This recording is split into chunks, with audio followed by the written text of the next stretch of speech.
अब जब उसके पास जब हम पहुंचे इजाजत के लिए तो इत्तेफाक की बात यह कि जो दूल्हा की जानिब से जोड़ा आया था दुल्हन के लिए उसकी सलवार में कमरबंद डला हुआ ना था।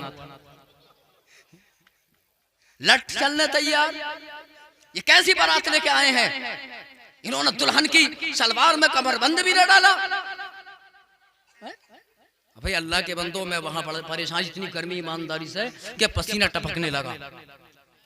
बताइए कैसी बारात लेके आए हैं। अब इधर से औरतों ने जो दुल्हन की तरफ से अपने घर वालों को तैयार कर दिया, उधर दूल्हा तैयार है जंग करने के लिए। हम अब इत्तेफाक की बात ये, वो कमरबंद उसकी पुरानी सलवार में से निकाला गया। कमरबंद डालने के लिए मेरा ये जो कलम है ना, इसको रखा गया, क्योंकि मैं ही गया था इससे दस्तखत करवाने के लिए। अब हंसी की बात ये बजाइए कि कैप उतार के इसका कमरबंद डाला जाता, कैप के ऊपर से ही इसके ऊपर लपेट के जब डाला तो ये अंदर फंस गया, ये अंदर फंसा।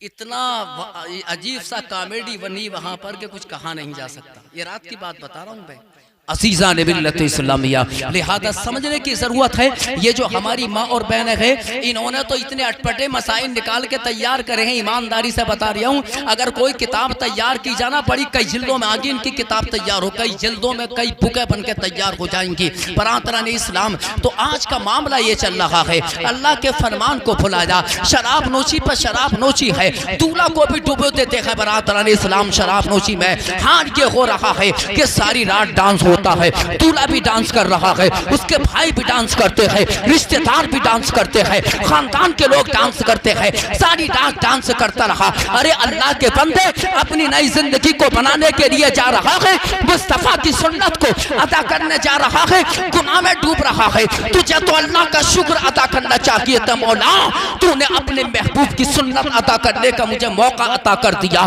बरातरान इस्लाम सारी रात डांस करता रहा। और जब दूल्हा बनता है, दूल्हा बनने के बाद जब दुल्हन के मकान पे पहुंचता है, जब आता है निकाह का वक्त, अल्लाह अकबर, कितना बड़ा मजमा होता है, हजारों लोग होते हैं, न जाने कितनी बस्ती के लोग होते हैं। बरातरान इस्लाम जब इमाम साहब आते हैं उसको कलमा पढ़ाने के लिए कि दूल्हा मियाँ जरा कलमा शरीफ पढ़कर सुना दीजिए, कसम खुदा की न जाने कितने दूल्हा ऐसे देखे हैं कि उनको पहला कलमा भी याद रखी है, दूसरा कलमा भी याद रखी है, ईमान मुजमल भी याद रखी है, ईमान मुफस्सल भी याद रखी है, तीसरा कलमा भी याद रखी है। असीज़ा ने मिल्लत इस्लामिया बड़ी खामोशी के साथ कहता है, कारी साहब क़िबला आप ही पढ़कर सुना दीजिए, मुझको कलमा याद रखी है। ये दूल्हा है कि जो सारी रात डांस करता रहा। अरे सारी रात डांस करने वाले, शराब पीने वाले, तो सारी रात डांस करता रहा। अगर तू सारी रात डांस ना करता, अगर मस्जिद के इमाम के पास चला जाता, 10 मिनट अगर कलमा शरीफ पढ़ना सीख जाता, और निकाह की महफिल में जब कलमा पढ़कर सुनाता, तो तेरा खुदा भी तुझसे राजी हो जाता, तेरा बाप भी तुझसे खुश हो जाता। बेशक बेशक, सुभान अल्लाह सुभान अल्लाह, बहुत खूब मुफ्ती साहब, बहुत खूब। अब बाप की हो रही है वहां पर बेइज्जती। अबे तूने सिखाया क्या ऐसा, गुंजों की जाए। देखिए जरा कितना मजमा होता है वहाँ जब निकाह का वक्त आता है, क्यों डांस कराता। ईमानदारी से बता रही, हमारे मुझमें सुना दे कोई मुझे, समझे है मेरे दोस्तों, कहाँ अपनी जिंदगी गुजार रहे हो। कलमा शरीफ याद करो, समझे ना, कुरान पढ़ने की आदत डालो। जरा हदीस पाक सुनो जिसका मैं अभी पढ़ा था, उसका हदीस का तर्जुमा तो सुन लो। अन अबी हुरैरा रज़ियल्लाहु तआला अन्हु क़ाला क़ाला रसूलुल्लाह सल्लल्लाहु तआला अलैहि वसल्लम, मेरे आका फरमाते हैं, हम सब के नबी ने इरशाद फरमाया कि 7 इंसान ऐसे हैं कि जो क़यामत के दिन अल्लाह की रहमत के साए में खड़े होंगे। कहाँ पर? क़यामत के दिन, जहाँ पर नफ्सी नफ्सी का आलम, जहाँ पर परेशानी का वक्त, जहाँ पर सूरज सवानेज़े पर होगा, जहाँ पर इंसान की ज़बान प्यास से बाहर निकल लगी होगी। लेकिन ऐसे वक्त में 7 इंसान अल्लाह के अर्श के साए में खड़े होंगे। अल्लाह अकबर। जानते हो कौन है ये 7 इंसान? मेरे आका फरमाते हैं इमामुन आदिलुन, एक इमाम है, इमाम बरातरान इस्लाम जो कौम का इमाम होता है, जो मस्जिदों के इमाम हो या जो कौम का इमाम होता है, ये क़यामत के दिन अल्लाह की रहमत के साए में खड़े होंगे।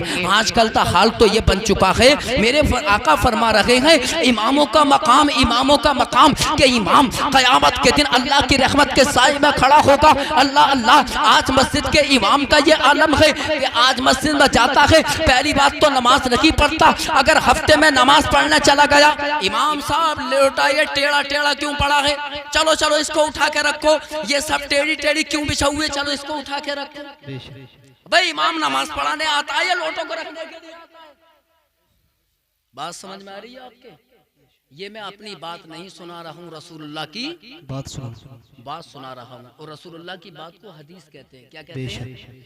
बोलो बोलो यार, ताकि आपको पता चल जाए। अगर कोई गैर मुस्लिम आपसे ये पूछने लगे कि भाई हदीस किसको कहते हैं, तो आप ये कहोगे यार मुझे पता ना, क्या कहेगा यार वो, समझे ना। रसूलुल्लाह की बात को क्या कहते हैं? बोलो, हदीस कहते हैं। कोई पूछे तो कह दो रसूलुल्लाह की बात को, नबी के फरमान को हदीस कहते हैं। हमारे नबी ने जो फरमा दिया वो हदीस है। तो आजकल का दौर तो ये बन चुका है कि इमामों के पीछे हाथ धो के पड़े हैं, हाथ धो के पड़े हैं। एक तो ये कह रहा था कि जो नियत करें ना नमाज में, कि नियत की मैंने 2 रकात नमाज की पीछे इस इमाम के, तो वो कह रहा था इसका मतलब ये कि इमामों के पीछे हाथ धो के पड़ जाओ, इमामों के पीछे हाथ धो के पड़ जाओ, समझे। और NRC ये जो हुआ था अभी, मेरे लॉकडाउन जो लगा था, ईमानदारी से इमामों का हाल तो ये बन चुका कि बेचारों से, इमामों से कोई पुरसाने हाल नहीं था। इमामों ने नमाज पढ़ाई, इमामों ने सारी जिम्मेदारियां अदा की, मस्जिद को आबाद किया, अजानों पे अजानें बेचारे पढ़ते रहे मुसीबतों को दूर करने के लिए, और इमामों से जाकर मस्जिदों में लड़ते थे। और लड़ने के लिए मिला कौन है मालूम है? या तो घर में अपने माँ बाप से लड़ेगा, या फिर मस्जिद के इमाम से जाएगा लड़ने के लिए। आप ये तो देखो मत दिलेर कितना होता है, ये देखिए जरा। या तो माँ बाप से लड़ता है घर में, समझे ना, क्योंकि बुढ़े हो जाते हैं वो बेचारे, उनके अंदर जब बोलने की ताकत ना रहती तो यार उनके अंदर लड़ने की सलाहियत कैसे आ सकती है। और माँ बाप का भी औलाद से लड़ते हैं, ये औलाद ही लड़ती है माँ बाप से, ये भी याद रखना। माँ बाप अपना खून जिगर पिलाकर अपने बच्चों को पालते हैं, अपनी औलाद को पालते हैं। बात समझ में आई ना? अपना खून जिगर पिलाकर माँ बाप को पालते हैं, माँ बाप अपनी औलाद को पालते हैं। मेरे दोस्तों, लिहाजा वालिदैन कभी नहीं लड़ते, औलाद ही लड़ती है ये। और याद रखना, या फिर घर में अपने माँ बाप से लड़ेगा, या मस्जिद में पहुंचेगा तो इमाम साहब से लड़ेगा। अरे मेरे दोस्तों, ये कोई लड़ने की चीज थोड़ी है। माँ बाप का मकाम बहुत ऊंचा होता है, मस्जिदों के इमाम का मकाम बहुत ऊंचा होता है। ये हमारे नबी ने हमको बताया है। अल्लाह अकबर, इमाम का मकाम कितना ऊंचा होता है। अल्लाह के नबी सल्लल्लाहु तआला अलैहि वसल्लम इरशाद फरमाते हैं कि जो इमामों से मोहब्बत करता है, जो हाफिजों से मोहब्बत करता है, जो आलिमों से मोहब्बत करता है, मेरे मुस्तफा ने फरमा जा कि जो इमामों से, आलिमों से मोहब्बत करता है वो अपने नबी से मोहब्बत करता है, जो नबी से मोहब्बत करता है वो अल्लाह से मोहब्बत करता है, जो अल्लाह से मोहब्बत करता है उसका ठिकाना जन्नत होता है।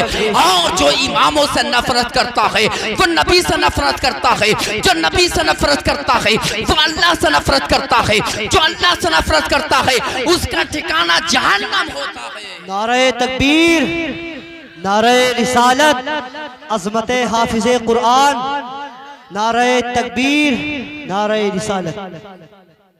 तो लड़ने के लिए मस्जिद के इमाम मिल जाए भैया। किसी अगर इटकना है, अगर तुझे खुजाट पड़ता है लड़ने का, तो किसी चलते फिरते आदमी से लड़के देख, बाजार में चला जा, किसी नौजवान से जरा लड़के तो देख, जितनी तेरी हेकड़ी है सब निकाल देगा। ईमानदारी से बता रहा हूँ, इतने गुट मारेगा, इतने साँटे मारेगा, इतने साँटे मारेगा, इतने साँटे मारेगा। औलाद नस्ल दर नस्ल दर नस्ल दर नस्ल औलाद जितनी भी पैदा होगी वो गंजी पैदा होगी।